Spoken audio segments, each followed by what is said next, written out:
The Magic Fiddle. Once upon a time, there lived 7 brothers and a sister.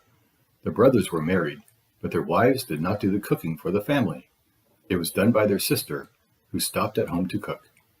The wives, for this reason, bore their sister-in-law much ill will, and at length they combined together to oust her from the office of cook and general provider, so that one of themselves might obtain it.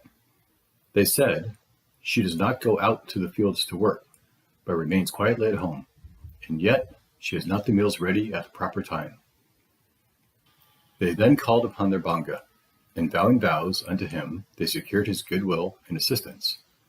Then they said to the Banga, "At midday, when our sister-in-law goes to bring water, cause it thus to happen, that on seeing her pitcher, the water shall vanish, and again slowly reappear.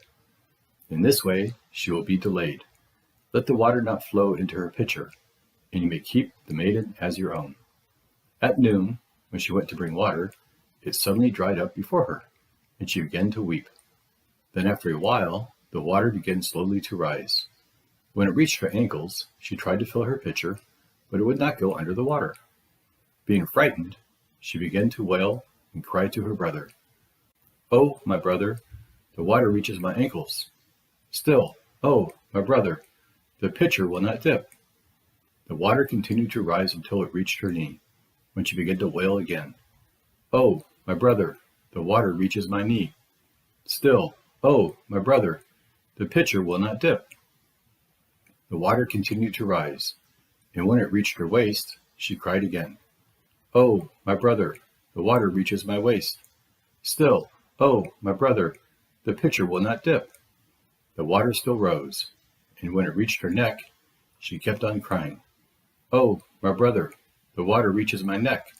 Still, oh, my brother, the pitcher will not dip." At length, the water became so deep that she felt herself drowning. Then she cried aloud, "Oh, my brother, the water measures a man's height. Oh, my brother, the pitcher begins to fill." The pitcher filled with water, and along with it she sank and was drowned. The Banga then transformed her into a Banga like himself, and carried her off.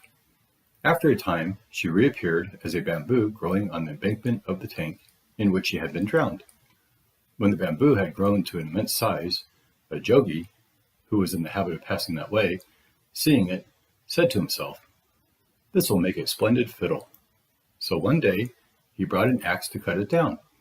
But when he was about to begin, the bamboo called out, "Do not cut out the root, cut higher up."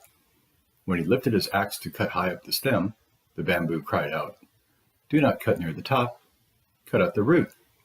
When the jogi again prepared himself to cut out the root, as requested, the bamboo said, "Do not cut out the root, cut higher up." And when he was about to cut higher up, it again called out to him, "Do not cut high up, cut out the root." The jogi by this time felt sure that a Banga was trying to frighten him. So becoming angry, he cut down the bamboo at the root, and taking it away, made a fiddle out of it. The instrument had a superior tone, and delighted all who heard it.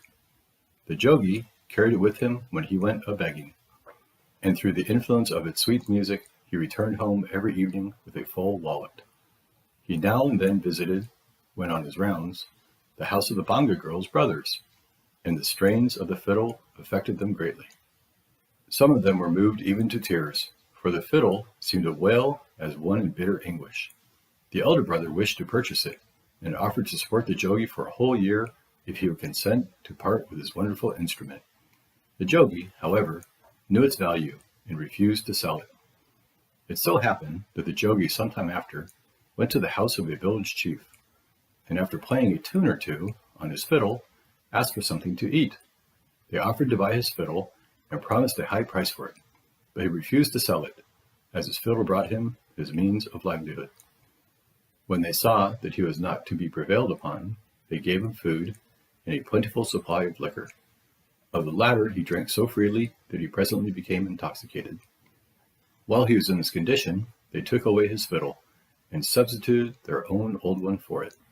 When the jogi recovered, he missed his instrument, and suspecting that it had been stolen, asked them to return it to him. They denied having taken it, so he had to depart, leaving his fiddle behind him. The chief's son, being a musician, used to play the jogi's fiddle, and in his hands the music it gave forth delighted the ears of all who heard it. When all the household were absent in their labors in the fields, the bonga girl used to come out at the bamboo fiddle and prepared the family meal. Having eaten her own share, she placed that of the chief's son under his bed, and covering it up to keep off the dust, re-entered the fiddle. This happening every day, the other members of the household thought that some girlfriend of theirs was in this manner showing her interest in the young man. So they did not trouble themselves to find out how it came about. The young chief, however, was determined to watch and see which of his girlfriends was so attentive to his comfort. He said in his own mind, "I will catch her today and give her a sound beating. She is causing me to be ashamed before the others." So saying, he hid himself in a corner in a pile of firewood. In a short time, the girl came out of the bamboo fiddle and began to dress her hair. Having completed her toilet, she cooked a meal of rice as usual, and having eaten some herself, she placed the young man's portion under his bed, as before, and was about to enter the fiddle again, when he, running out of his hiding place, caught her in his arms. The bonga girl exclaimed, "Fie, fie, you may be a dong, or you may be a Haiti of some other caste, with whom I cannot marry." He said, "No, but from today, you and I are one." So they began lovingly to hold converse with each other. When the others returned home in the evening, they saw that she was both a human being and a bonga, and they rejoiced exceedingly. Now in the course of time, the bonga girl's family became very poor, and her brothers on one occasion came to the chief's house on a visit. The bonga girl recognized them at once, but they did not know who she was.